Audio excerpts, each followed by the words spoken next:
এমনকি চাঁপাইনবাবগঞ্জের দুইজন চাঁপাবাজ স্বামী আর স্ত্রী, ওরা অলরেডি বলেই ফেলেছে যে এরকম জহিরুল ইসলামের পক্ষে কেউ ভোট চাইতে পারবেন না, নুরুল ইসলাম বুলবুলের নামে কেউ ভোট চাইতে পারবেন না। আপনি আমার কাছে এসে বলেন, আমি তো ওপেন চ্যালেঞ্জ দিয়েছি, বাংলাদেশের 56,000 বর্গ মাইলের প্রতি ইঞ্চি জায়গায় আমি ওপেন ভাবে কোরআনের পক্ষে, জহিরুল ইসলামের মতো মানুষদের পক্ষে ভোট চাইব। কে বাধা দেবেন? সামনে এসে বাধা দেন। আসেন, কে? আমি এই শুধু চট্টগ্রামে না, সারা বাংলাদেশের 56,000 বর্গ মাইলে আমি কোরআনের আয়াত দিয়ে ভোট চাবো। কে বাধা দেবেন? আসেন। নাকি সারা জীবন আপনি কি আগস্টের 5 তারিখের আগে পেয়েছেন? না, এই চট্টগ্রামে বহুবার এসেছি, কথা তো বলতেই দেয়নি, মাইক পর্যন্ত কেটে দিয়েছে। আজকে আসেন, মাইক দিয়ে দিলাম, নেন, দেখি কোন মায়ের দুধ খেয়েছেন। আসেন, সামনাসামনি আসে না, শুধু চাঁপাই থেকে বসে বসে বলে আমি এই যে যাব 26-22 তারিখে চাঁপাইনবাবগঞ্জ, বাধা দিয়ে দেখেন তো আপনি। আমি আপনার অফেন্স চ্যালেঞ্জ দিয়ে দিলাম, এই পাপিয়া আপারে, ওনার নামের শেষে অন্তস্থ বাদ দিয়ে আমি বলেছিলাম ওনার পাপিয়া বলা ঠিক না, পাপি বলা দরকার। কারণ আবু জেহেলের নাম আবুল হাকাম থেকে যদি আবু জেহেল হয়, আপনার নাম পাপিয়া থেকে পাপি হলে সমস্যা কি? কারণ আপনারও তো ঈমান নেই। যে কথা বলেছেন কোরআনের বিপক্ষে চলে গেছে। উনি আমারে নাকি ডাক দিয়েছে যে আমির হামজামান নাম আমি পাল্টিয়ে দিল, আমি জবাব চাই। জবাবে যাইটা আবুল হাকাম থেকে যদি আবু জেহেল হয়, পাপিয়া থেকে পাপি হবে না কেন? কথা বলছে না কেন? আর আপনাদের নামটা আরো সুন্দর করে আমি নিয়েছি, আল্লামা মুফাসসিরে কোরআন, ভারতের কামান, মুজাদ্দেদে জামান, স্বামী আর স্ত্রী। তো না, আমার বলতে চাই না। আপনারা কোন কারণে ফতোয়া দেন? ফতোয়া তো দেবো আমি, আমার নামের আগে মুফতি লিখা আছে, আর সরকারি সার্টিফিকেট প্রাপ্ত মুফতি আমি। আমার ফতোয়া দিয়ে গ্রান্টেড হবে, আমার সার্টিফিকেট আছে সরকারের দেওয়া। আর আপনার সার্টিফিকেট আছে? আপনি তো আন্দাজে ফতোয়া দেন যে জহিরুল ইসলামের পক্ষে ভোট চাওয়া যাবে না, এটা ওদের কাজ না। এই কাজ কার? আপনি আপনার দলীয় চিন্তা ভাবনায় ভোট চাইতে পারেন, আমি পারবো না। মানে কোন জায়গায় ওপেন, কোন জায়গায় বাধা দেবেন? আসেন, যেখানে বাধা দেবেন ওই জায়গায় জিহাদ শুরু হবে। 1,500 বছর আগে আবু জেহেল ভালো করে বুঝেছিল যে মোহাম্মদ যেটা বলতে চাই, এটা যদি আমার জনগণ বুঝে ফেলে, আমার যে চেয়ার, এ চেয়ারের একটা পায়াও থাকবে না। ঠিক এইটা আজ অনেকেই বুঝে ফেলেছে। এই জন্য কথা বললে বলো হুজুর রাজনীতির কথা বলবেন না, এটা টাটকা নির্ভেজাল শয়তান।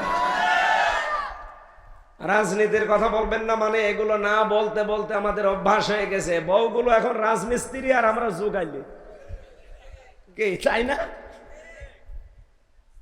না, সামনে পরিবেশ আর থাকবে না।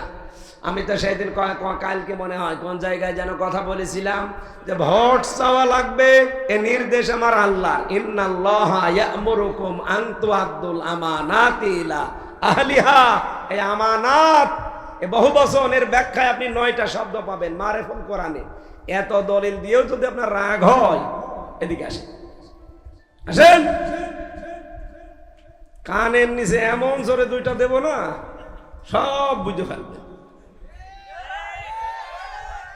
থাক, আপনারা বুঝে ফেলেছেন। তাহলে কোরআনের শ্রোতা 1 নম্বরে পেয়েছি কি? কাফের, যারা শুনলেই বিভিন্ন সুতানাতা দিয়ে বাধা দেয়, যেটা আমরা 15.5 বছরে দেখলাম। 2 নম্বর শ্রোতা কারা? আল্লাহ রাব্বুল আলামিন বলেন তারা হচ্ছে মুনাফিক, বিশ্বাসও করে, শুনতেও আসে। ওয়াইদা কিলা লাহুম তাআলাউ ইলা মা আনজালাল্লাহু ওয়া ইলার রাসূলি রাআইতাল মুনাফিকিনা ইয়াসুদ্দুনা আনকা সুদুদা। এটা পাবেন সূরা নিসা 5 নম্বর পারা 7 নম্বর পৃষ্ঠার 1 নম্বর লাইনের 61 নম্বর আয়াত। যত তাফসির আছে বাংলাদেশে প্রায় 42টার উপরে, যে কোনোটা দেখতে পারেন এইটাই পাবেন। বিশেষ করে পাবেন তাফসিরে বাইজাবিতে বেশি। ওয়া মানে এবং ইদা মানে, যখন ইলা মানে বলা হয়, তাআল মানে আসো, ইলা মানে দিকে, মা মানে যা, আনজালাল্লাহ মানে আমি আল্লাহ নাজিল করেছি, ওয়াইলার রাসূলি, আমার রাসূলের আদর্শের দিকে আসো। রাআইতাল মুনাফিকিনা, নবী আপনি দেখতে পাবেন যারা মুনাফিক, ইয়াসুদ্দুনা আনকা সুদুদা, ওরা আস্তে করে পেছন দিক থেকে কেটে পড়বে। দেখেন তো চলে যাচ্ছে কোনটা। কোরআনের কথা শুনলে যখন দেখে যে কথা তো ঠিক, কিন্তু আমার জীবনে তো মেলে না, কারণ আমার বউ চলে বেপরদায়, আমি সুদের সাথে টাকা লাগাই, আমার পক্ষে তো কোনো আয়াত আছে? বলেন বলেন। কিছু মানুষ এতদিন আমাদেরকে উল্টা পাল্টা ফতোয়া দিত, বিশেষ করে আমার এই খুলনা বিভাগে এক জায়গায় মাহফিলে বসে আছি, কানে কানে একজন বলছে, সভাপতি মুরব্বী মানুষ, আমার বলছে হুজুর এমন ওয়াজ করবেন স্বামী স্ত্রীর গন্ডগোল কেন হয় আর এটা মেটানোর পদ্ধতি কি, এটা বলে। এখন আমি সূরা নিসার 34 নম্বর আয়াত থেকে 35-36 নম্বর আয়াতগুলো বললাম যে এই কারণে গন্ডগোল হয় আর এটা মেটাতে হয় এইভাবে। মোনাজাত করে ওনার বাড়ি গেছি, খাবার আবার ওনার বাড়িতে, যে দেখি কথা বলছে না। কি গো, কথা বলেন না কেন? মুখ গোমরা করে আছে। আপনার বাড়িতে আমার মেহমান করে না নিয়ে আসলেন আর কথা বলেন না, এ কেমন? হুজুর কথা কি বলবো? আপনি যা আওয়াজ করলেন আপনাকে মনে হয় কেউ কিছু বলেছে, কে বলবে? আচ্ছা না, আপনি যা আওয়াজ করেছেন সব আজকে আমার হয়েছে। আমার যে স্ত্রীর সাথে গন্ডগোল হয়েছিল দিনের বেলায়, আপনাকে কে বলেছে বলেন? আমাকে কেউ বলেছে না? বলেছে একজন। কে? 1500 বছর আগে আল্লাহ পাক কোরআনে আমাকে আগে জানিয়েছে যে এই কারণে স্বামী স্ত্রীর গন্ডগোল হয় আর এইটা মেটানোর পদ্ধতি। এখন আপনার যদি ওইটা হয়ে থাকে আমি করব কি? আমার মনে হয় এখানে সভাপতির মতো অনেকে আছে, শুনতে বেসেছে, বিশ্বাসও করে, হামজা বানিয়ে কথা বলবে না, ও কোরআনের দলিল দিয়েই বলবে। কিন্তু যখন দেখে না আমার রাজনীতির সাথে মিল নেই, আমার পরিবারের সাথে মিল নেই, আমার অর্থনীতির সাথে মিল নেই, তখন আস্তে করে পেছন দিক থেকে কেটে পড়ে। এরা হচ্ছে টাটকা নির্ভেজাল মুনাফিক। কোরআনের 2 নম্বর শ্রোতা পেলাম কি? বলেন বলেন। এখানে নেই।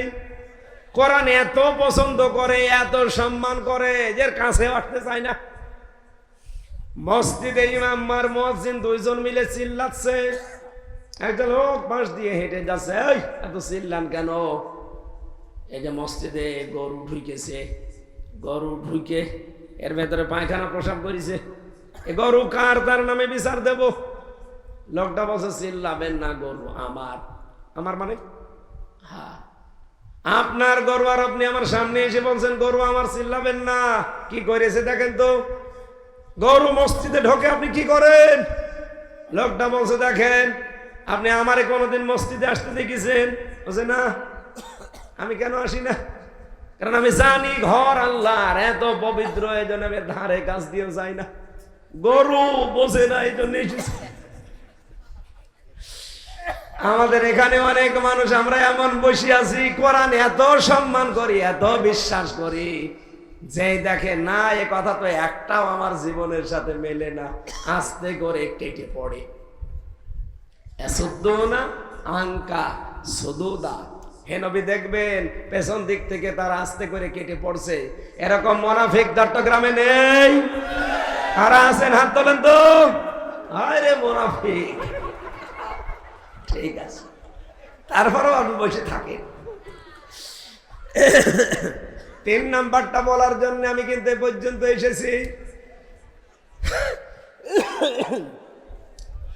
আল্লাহ রাব্বুল আলামিন বলেন কোরআনের 3 নাম্বার শ্রোতা তারা যারা মুমিন, ইন্নামাল মুমিনুনাল্লাযীনা ইযা যুকিরাল্লাহু ওয়াজিলাত কুলুবুহুম ওয়া ইযা তুলিয়াত আলাইহিম আয়াতুহু যাদাতুহুম ঈমানা ওয়া আলা রাব্বিহিম ইয়াতাওয়াক্কালুন।